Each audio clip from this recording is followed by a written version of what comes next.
इन्नल्लाहा व मलाइकतहु युसल्लूना अलन नबी या अय्युहल्लज़ीना आमनू सल्लु अलैहि व सल्लिमू तस्लीमा। अस्सलातु वस्सलामु अलैका या सय्यदी या रसूलल्लाह व अला आलिका व अस्हाबिका या सय्यदी या हबीबल्लाह। अस्सलातु वस्सलामु अलैका या सय्यदी या रसूलल्लाह व अला आलिका व अस्हाबिका या सय्यदी या खातमन नबिय्यीन वल मासूमीन। बंदाए परवरदिगारम उम्मत अहमद नबी दोस्त दारे चार यारम ताबा औलाद अली मजहब हनफियदारम मिल्लत हज़रत खलील खाक पाए गौसे आज़म ज़ेर साया हर वली। जिनके किरदार से आती हो सदाकत की महक, जिनके किरदार से आती हो सदाकत की महक, उनकी तदरीस से पत्थर भी पिघल जाते हैं। मैं जिस मकाम पे खड़ा हूँ अपने असातिज़ा की वजह से हूँ, और ये शेर मैं अपने तमाम असातिज़ा की नज़र कर रहा हूँ कि जिनके किरदार से आती हो सदाकत की महक, उनकी तदरीस से पत्थर भी पिघल जाते हैं। बाद अज़ हम्दो सलात मेरे नहायत ही वाजिबुल एहतराम स्टेज पर जलवा अफरोज़ मुक़्तदर उलमाए कराम, मशाइख़ उज़ाम, असातिज़ा कराम, अरबाब फ़िक्र दानिश, अस्सलामु अलैकुम व रहमतुल्लाहि व बरकातुहू। आप तमाम हज़रात को बखूबी इल्म है कि हम जामिया गौसिया मेरिया रज़विया में जलसा दस्तार फ़ज़ीलत व जलसा तक़सीम असनाद की तक़रीब सईद में शिरकत की सआदत हासिल कर रहे हैं। अल्हम्दुलिल्लाह अला ज़ालिक। हज़रात, आज का मेरा मौजू इल्म और उलमा की फ़जीलत है। इल्म कुर्ब इलाही का सबसे अहम और बुनियादी ज़रिया है, और इल्म की अफादियत और इसकी अहमियत से कोई जी शऊर इनकार नहीं कर सकता। इल्म का ताल्लुक दुनिया से हो या इल्म का ताल्लुक दीन से हो, बहरहाल उसे कदर की निगाह से देखा जाता है। और उसकी वजह यह है कि इल्म सरासर नूर ही नूर है, और इसके हर लफ्ज में रब्बुल आलमीन ने अजर सवाब रखा है। और अगर कोई शख्स दुनिया जहान के इल्म के समंदरों को भी हासिल कर ले, तब भी उसमें इल्म हासिल करने के मजीद तड़प बाकी रहेगी।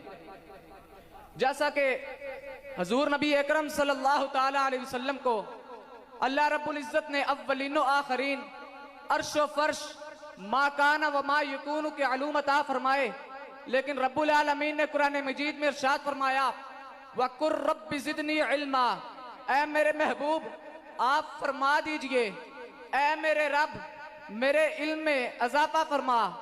साबित हुआ रब्बुल आलमीन ने अपने नबी को मा काना व मा यकूनु के अलूम अता फरमाए, लेकिन फिर भी हजूर कुर रब्बि ज़िदनी इल्मा की दुआएं मांग रहे हैं, और दुआएं मांग मांग कर अपनी उम्मत को ये दरस दे रहे हैं कि कब्र तक भी अगर तुम्हें इल्म हासिल करना पड़े तो रब्बुल आलमीन की बारगाह से इल्म मांगा करो। अल्लाह अकबर या रसूल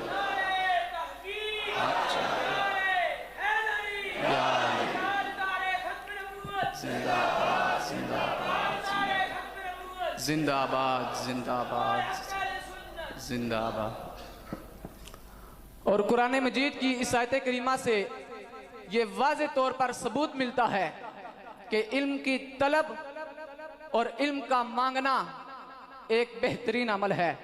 हजरत मौला कायनात सैयदना अलीउल मुर्तज़ा शेर खुदा करमल्लाहु ताला वजहुल करीम से माल और इल्म के मुतल्लिक़ सवाल किया गया कि हजरत दोनों में से बेहतर क्या है, तो हजरत सैयदना मौला कायनात ने इरशाद फरमाया, इल्म माल से बढ़कर है, इल्म माल से बढ़कर है और बहुत ज्यादा फजीलत वाला है।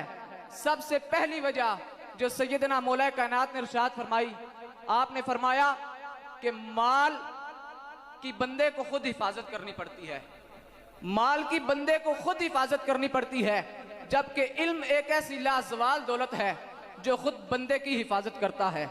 और दूसरी बात सैयदना मौला कायनात ने जो इरशाद फरमाई, हजरत अलीउल मुर्तज़ा ने इरशाद फरमाया, माल कैसरो किसरा की मिरास है, माल कैसरो किसरा की मिरास है, जबकि इल्म अल्लाह रब्बुल इज्जत के अंबिया की विरासत है। और तीसरी बात हजरत अलीउल मुर्तज़ा ने इल्म की फजीलत के मुतल्लिक़ जो इरशाद फरमाई, आपने फरमाया, माल रब्बुल आलमीन काफरों, गुनाहगारों और जालिमों को देता है। माल रब्बुल आलमीन काफरों, जालिमों और गुनाहगारों को देता है, जबकि इल्म का नूर रब्बुल आलमीन अपने पसंदीदा बंदों को अता फरमाता है। तो हमें अपनी किस्मत पे नाज़ा होना चाहिए कि रब्बुल आलमीन ने अपने दीन के लिए, अपने हबीब के दीन के लिए हमें पसंद फरमाया। चौथी बात जो हजरत अलीउल मुर्तज़ा ने इरशाद फरमाई, आपने फरमाया कि मालदार साहिब माल को, जिसके पास माल होगा, उसे फजूल खर्ची की वजह से, ज़कात ना अदा करने की वजह से जहन्नुम में ले जाएगा, जबकि इल्म आलम दीन को बरके दर खिशा की तरह पुल सिरात से गुजार कर जन्नत में दाखिल कर देगा। और हजरत अबू दरदा रदी अल्लाह ताला अन्हु, आपने जो उलमा की शान बयान फरमाई, आप फरमाते हैं कि कल क़यामत का दिन होगा, उलमा और शुहदा खड़े होंगे। उलमा के कलमों की रोशनाई जो होगी, यानी उलमा के जो कलमों की स्याही होगी, जो उन्होंने खुतूतो किताबत की होगी, उसका और शुहदा के खून का वजन किया जाएगा। क़यामत का दिन होगा, उलमा के कलमों की स्याही का शुहदा के खून के साथ वजन किया जाएगा। वजन ज्यादा किसका होगा, अजर सवाब ज्यादा किसका होगा? हजरत अबू दरदा रज़ी अल्लाह ताला अन्हु आप फरमाते हैं, फयरजिहु मदादल उलमाउ अला दमिश शुहदाए, आप फरमाते हैं उलमा के कलमों की जो स्याही होगी वो शुहदा के खून पर भारी पड़ जाएगी। उलमा के कलमों की स्याही शुहदा के खून पर भारी पड़ जाएगी। हजरात, ये उलमा का मकाम और ये उलमा का मर्तबा है। और एक और मकाम पर हुजूर नबी अकरम सल्लल्लाहु ताला अलैहि वसल्लम ने इरशाद फरमाया, आपने फरमाया क़यामत के दिन जब आबिद और आलिम, इबादत गुजार और आलम दीन पुल सिरात पर इकट्ठे खड़े होंगे, तो आबिद से कहा जाएगा कि अपनी इबादत के बल बोते पे गुजर जा, जो तूने इबादतें की उनके सबब तू पुल सिरात को क्रॉस कर और जन्नत में दाखिल हो जा। और जब आलम दीन की बारी आएगी तो रब्बुल आलमीन आलम दीन को हुक्म करेगा, तू ठहर जा। आलम दीन ठहर जाएगा, सवाल करेगा, रब्बुल आलमीन कौन सी ऐसी खता हो गई जो पुल सिरात को पार करके जन्नत में दाखिल नहीं हो सकता? रब्बुल आलमीन फरमाएगा, ऐ आलम दीन, तुझसे खता नहीं हुई, बल्कि आज तू जिस मोमन की शफाअत करेगा मैं उसे तेरे साथ जन्नत में दाखिल कर दूंगा।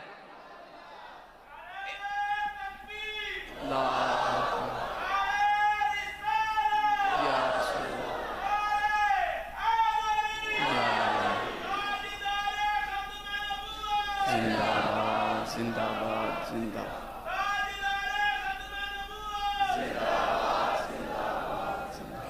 हजरात, एक आलम दीन होने की इतनी फजीलतें हैं, लेकिन फिर भी हम अपना हाल देख लें, अपने माशरे का हाल देख लें कि आज इस माशरे में आलम दीन कितने हैं, दीन सीखने वाले कितने हैं और ना दीन सीखने वाले कितने हैं। अब तो मदारस में अल्हम्दुलिल्लाह तमाम स्कूल, कॉलेजेस, यूनिवर्सिटियों से ज़्यादा सहूलियात भी दी जाती हैं। एक वक़्त था हज़रत इमाम अहमद बिन हम्बल, मैं एक आखिरी वाक़या आपके सामने बयान करके इजाज़त चाहूँगा। हज़रत इमाम अहमद बिन हम्बल आपके शागिर्द शाह बकीउद्दीन रहमतुल्लाह अलैह, आप फरमाते हैं, मैं घर से निकला इल्म दीन हासिल करने के लिए। मैं एक उस्ताद के पास गया, मैंने उनके पास इल्म दीन को पढ़ना शुरू किया, इल्म दीन सीखना शुरू किया। कुछ वक़्त गुजरा तो मेरे उस्ताद मुझे फरमाने लगे, शाह बकीउद्दीन, तेरा इल्म दीन सीखने का ज़रफ़ ज़्यादा है, मेरे पास इल्म कम है। मेरे पास इतना इल्म नहीं कि मैं तुझे इतना इल्म दे सकूं जितना इल्म तू सीखना चाहता है। तो शाह बकीउद्दीन रहमतुल्लाह अलैह फरमाने लगे कि हजरत जी, उस्ताद जी, आप ही मुझे बताएं कि मैं क्या करूं, मैं किसके पास जाऊं और इल्म दीन हासिल करूं। तो शाह बकीउद्दीन फरमाते हैं कि मेरे उस्ताद रहमतुल्लाह अलैह ने मुझे फरमाया, बेटा तू बगदाद शरीफ चला जा, वहां पर हजरत इमाम अहमद बिन हम्बल का मदरसा है, उस मदरसे में चला जा, वहां पे जाके तालीम हासिल कर, रब्बुल आलमीन तेरे दिमाग को मजीद तरक्कियां और बुलंदियां देगा और तेरे इल्म में मजीद इजाफा फरमाएगा। शाह बकीउद्दीन रहमतुल्लाह अलैह फरमाते हैं, बहरी जहाज का सफर था, मैं बहरी जहाज में बैठा सफर करने के लिए, रस्ते में इतना शदीद तूफान आया और इतने दिन तक तूफान रहा कि हमारे जहाज की सिमत बदल गई, हमारा जो बेड़ा था उसकी सिमत बदल गई, हमें पता ना चल सका। जब एक किनारे पे पहुंचे तो वहां से जाके पता चला कि यहाँ से बगदाद का रास्ता 1.25 माह का है, 1.25 माह का पैदल रास्ता यहाँ से बगदाद शरीफ का है। आप फरमाने लगे मेरे पास इतने पैसे ना थे कि मैं किराया दे के दोबारा फिर किसी बहरी जहाज पे बैठ के मैं बगदाद शरीफ चला जाता।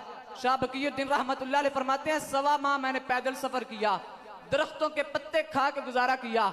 जब मैं बगदाद शरीफ में पहुंचा मेरे ऊपर क़यामत टूट पड़ी।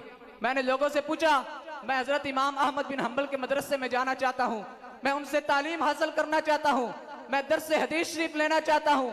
हजरत मुझे किस जगह पे मिलेंगे, कहाँ पे मुलाकात होगी? आप फरमाते हैं बगदाद के लोगों से जब मैंने पूछा तो बगदाद के लोगों ने मुझे बताया हजरत के मदरसे को हाकिम वक्त ने बंद कर दिया है, हजरत के जुमे पर पाबंदी लग गई है, हजरत को घर में नजर बंद किया हुआ है। आप फरमाते हैं मैं बहुत परेशान हुआ, 1.25 माह पैदल सफर किया, दरख्तों के पत्ते खाए, पास पैसे नहीं थे कि कहीं से खाना खा सकूं। आप फरमाते हैं मैंने एक शख्स से पूछा कि मुझे हजरत इमाम अहमद बिन हंबल के घर का पता बता दो। वो आया, मेरे साथ आया, उसने आके मुझे घर का पता बताया। जब मैंने देखा तो घर के चारों तरफ पुलिस ने हजरत इमाम अहमद बिन हंबल के घर को घेरा हुआ है। आप फरमाते हैं मैं वापस आ गया, सारी रात मैं सोचता रहा और परेशान रहा कि कौन सा तरीका अपनाया जाए कि मैं हजरत इमाम अहमद बिन हंबल से हदीस शरीफ का दर्स ले सकूं, हदीस शरीफ का सबक ले सकूं। आप फरमाते हैं अगले दिन जब सुबह मैं उठा तो मैंने जुल्फे रखी हुई थी, मैंने अपने बालों में हाथ फेरे, अपनी जुल्फों को बखेरा, अपने कपड़ों को फाड़ा, कपड़ों को फाड़ के मैंने हाथ में खाली कासा लिया। मैं भीख मांगता हुआ बगदाद के शहर में, बगदाद की गलियों में भीख मांगता मांगता मैं उन पुलिस वालों के पास आया जिन्होंने हजरत इमाम अहमद बिन हंबल के घर का मुहासरा किया हुआ था। वहां पे आया, मैंने उनसे भीख तलब की, किसी ने मुझे दिया, किसी ने मुझे कुछ ना दिया। आप फरमाते हैं मैंने हजरत इमाम अहमद बिन हंबल के दरवाजे पे दस्तक दी। जब मैंने दस्तक दी हजरत इमाम अहमद बिन हंबल घर से बाहर तशरीफ लाए। जब मुझे देखा, मेरे हाथ में कासा देखा, मेरे हाथ में कासा देखने के बाद कासे में 1 दिनार रखा, उस कटोरे में, उस प्याले में जब 1 दिनार रखा तो मेरी चीखें निकल गईं। मैंने कहा हजरत 1.25 माह का पैदल सफर किया, आपसे दुनिया लेने के लिए नहीं दीन लेने के लिए मैं आया हूं। जब इतनी बात की तो हजरत इमाम अहमद बिन हंबल फरमाने लगे कि मुझे अपनी दास्तान सुना, अपनी कहानी सुना, किस वजह से आया, क्यों आया, कैसे आया। शाह बकीउद्दीन रहमतुल्लाह अलैह फरमाते हैं मैंने आपको सारी बात सुनाई और मैंने बताया हजरत मैं आपसे हदीस शरीफ का दर्स लेना चाहता हूँ, हदीस शरीफ का सबक पढ़ने आया हूँ। तो हजरत इमाम अहमद बिन हंबल फरमाने लगे कि हाकिम वक्त ने मुझे नजर बंद किया है, मैं ना मदरसे में आ सकता हूँ ना मस्जिद में आ सकता हूँ। तो हजरत शाह बकीउद्दीन रहमतुल्लाह अलैह आप फरमाते हैं कि हजरत मैं रोजाना इसी तरह कासा लेके आपके दर पे आ जाया करूंगा, आप मुझे दर से हदीस शरीफ की खैरात डाल दिया करें। पूरा साल शाह बकीउद्दीन रहमतुल्लाह अलैह हजरत इमाम अहमद बिन हंबल के दर पर जाते रहे, फटे पुराने कपड़े पहन के, टूटे जूते पहन के, और जाके हदीस शरीफ का दर्स लेते रहे और उम्मत को ये पैगाम दिया और हमको तुलबा को ये पैगाम दिया और आम अवाम को ये पैगाम दिया कि दीन के रास्ते में अगर मुश्किलात भी आए तो बर्दाश्त करके दीन को हासिल कर लेना चाहिए। रब्बुल आलमीन से दुआ है कि रब्बुल आलमीन हमें दीन मतीन को समझने की तौफीक अता फरमाए और हमारे सरों पर तादेर हमारे साथिज़ा का साया कायम और दायम फरमाए और रब्बुल आलमीन इस मदरसे की रौनकों को इसी तरह बहाल फरमाए। वमा अलैना इल्लल बलागुल मुबीन। माशाअल्लाह, अल्लाह ताला साहबजादा साहब को उम्र खिजरी अता फरमाए। एक ज़रूरी